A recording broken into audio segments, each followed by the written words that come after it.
Do we advise patients to use our tretinoin cream? Okay, so the tretinoin cream is one of the most potent skin stimulating creams there is. If there is a miracle in a tube that's for skin health, it is the molecule tretinoin. It comes in three strengths: 0.025, 0.05, and zero point 0.1.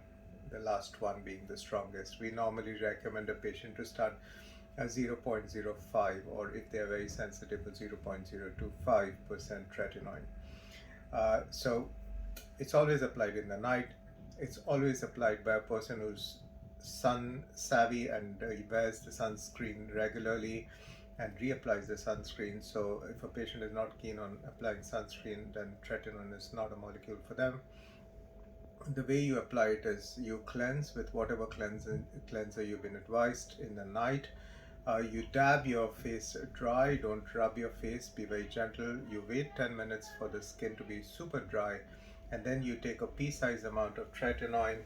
And just to show you, so this would be about the amount you need to take. Then what you do is you take and dot yourself on one side and dot the other side symmetrically, and dot the upper thirds, middle thirds, and lower thirds symmetrically. Once you have applied this, you have to just disperse the molecule in four direction. Don't have to massage it in. The areas to avoid with tretinoin are the corners of the eyes, the corner of the nose, and the corners of the mouth, and also the eyelid skin. These are super sensitive areas and can really cause a great deal of dermatitis in these areas if you are not careful.